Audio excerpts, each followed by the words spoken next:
पाकिस्तान और दुनिया भर में देख रहे और सुनने वालों को उल्फत मुगल का सलाम। आप मेरा यूट्यूब चैनल और फेसबुक पे ही देख रहे हैं।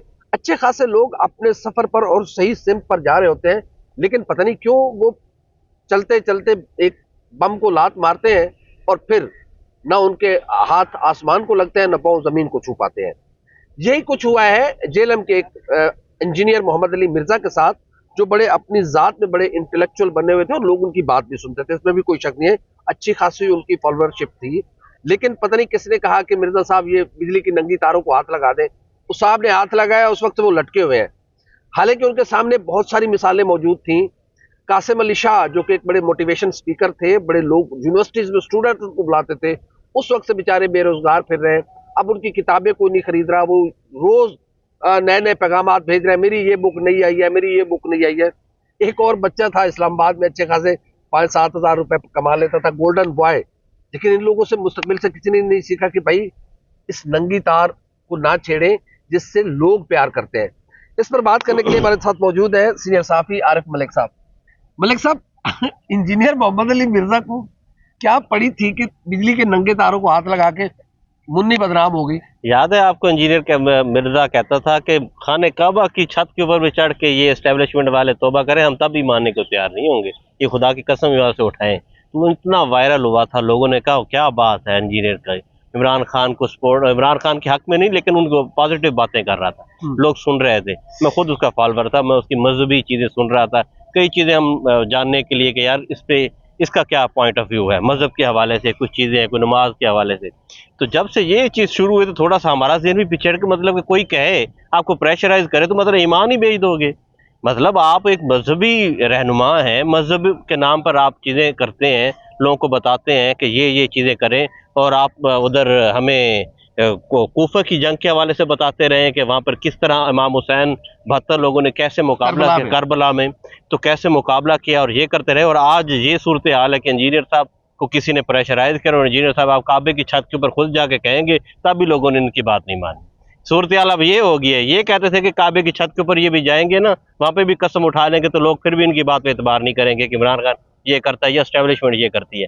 अब इंजीनियर साहब ये काबे की छत के ऊपर चल के कह देंगे ना कि मैंने ये नहीं कहा, मेरा ये मतलब नहीं था, मेरा कंटेंट कोई गलत चलाया गया है, मेरा कहने का मकसद ये नहीं था, लोगों ने फिर भी नहीं माना, लोगों ने सुन लिया है और लोगों ने देख लिया है। इस पर मिर्जा के ऊपर पहले भी 3 साल कबल जो है पहले भी बड़ी तनकीद हुई थी। जब इन्होंने मजहबी हवाले से प्रोग्राम शुरू किए थे तो काफ़ी तनकीद हुई थी, कोई अहले तशरीह के हवाले से कर रहा था, कोई सुन्नी मकतब फिक्र वाले लोग कर रहे थे, तो इस तनकीद की जद में रहे। लेकिन बाद में जब इन्होंने एक लाइन पकड़ी, लोग सुनने लग गए, फॉलोअर बन गए। और फिर इन्होंने जब एक ये बात की थी तो उसके बाद तो लोग फैन हो गए थे। ये बात उन्होंने 9 मई की बात कही थी। हाँ बिल्कुल बिल्कुल ठीक है। और उसके बाद लोग फैन हो गए कि बड़ा मतलब के बहादुर और मौलवी है और बड़ी जज्बाती तकरीर भी करता है, लेकिन अच्छी बात करता है, लोग सुनते हैं। फवाद चौधरी साहब का पड़ोसी है तो बहादुर कैसे हो सकता है? फवाद चौधरी, आपको पता, फवाद चौधरी तो यहाँ तक कह गया कि मेरा ड्राइवर भी मेरे मुकाबले में इलेक्शन लड़ेगा ना तो वो भी जीत जाएगा।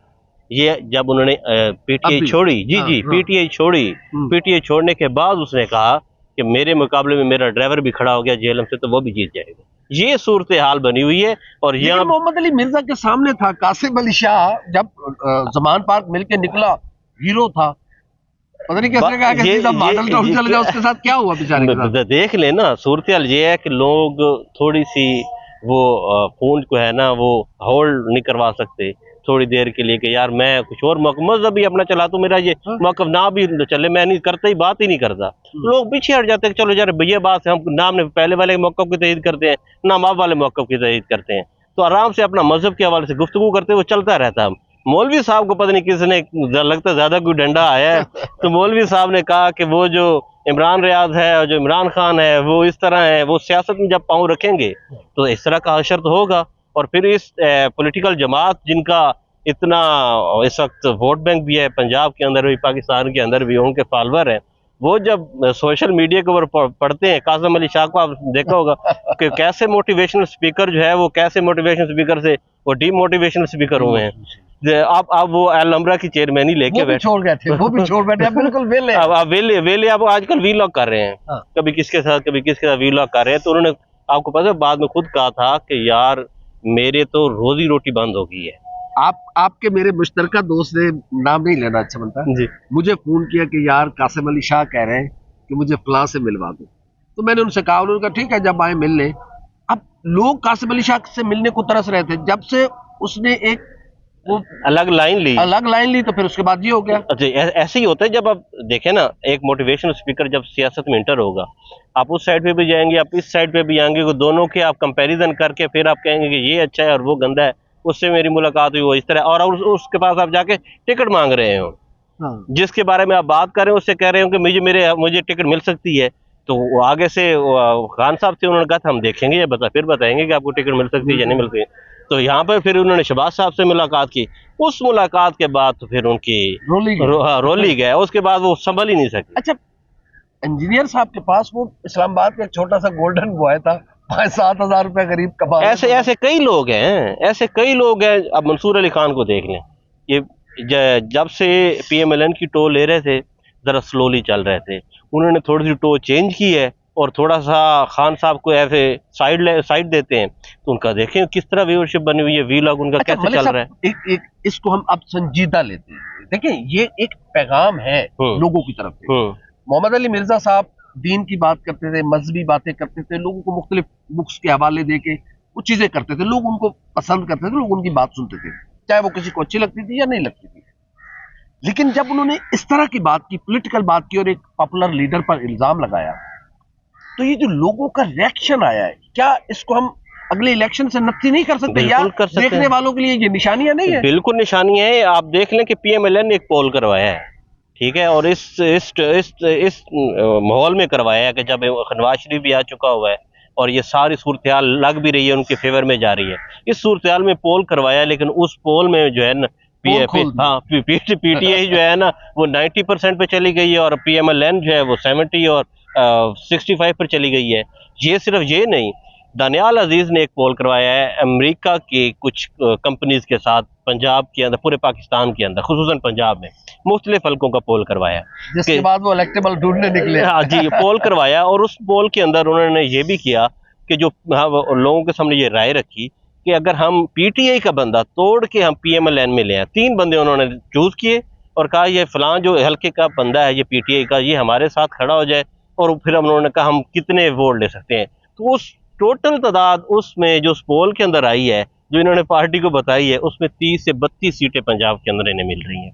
जो उस पोल 140 में से जी 141-42 सीटें हैं पंजाब की, उसमें 30-32 सीटें जो है इन्होंने जो करवाया, सर्वे करवाया, उसके अंदर मिल रही हैं। तो ये इस वक्त सूरत हाल है, ये करंटली मैं आपको बात बता रहा हूँ, लेट नहीं बता रहा। ये जो मोहम्मद अली मिर्जा का रिएक्शन है, ये कुछ ताकतवर लोगों को भी सोचने पर मजबूर करेगा कि ये हम क्या, बिल्कुल, अगर ऐसा होता तो क्या होगा। बिल्कुल वो पूछ रहे हैं कि नून लीग किस तरह वोट लेगी, ये पूछ रहे हैं कि नून लीग क्या बेचेगी, समझ नहीं आ रही इस पॉपुलैरिटी को। वो मेरा ख्याल है, मैं अब मोगल साहब ये बता दूंगी, इस पॉपुलैरिटी को देखते हुए शायद एस्टेब्लिशमेंट भी अपना जो है ना वो रवैया चेंज कर ले, क्योंकि उनका लग रहा है कि उन्हें लग रहा है कि यार ये हमने साइड जो है ना समझ नहीं आ रही इसकी पॉपुलैरिटी। और क्योंकि इदारे जब किसी के साथ लगते हैं, किसी की पॉपुलैरिटी और किसी की वोट बैंक देख के, क्योंकि उनकी पॉपुलैरिटी भी होती है। अच्छा, मिर्जा पे आते हैं, क्या किसी ने इसको मजबूर किया या खुद इसने बम को लात मारी? और अगर किया भी तो आप झूठा बोतान लगा रहे हैं, मजहबी आप आदमी हैं, तो आप तो रुल गए फिर हमेशा के लिए। ये लोग आपकी बात कैसे सुनेंगे? ये किसी के बातों में आ गए ना,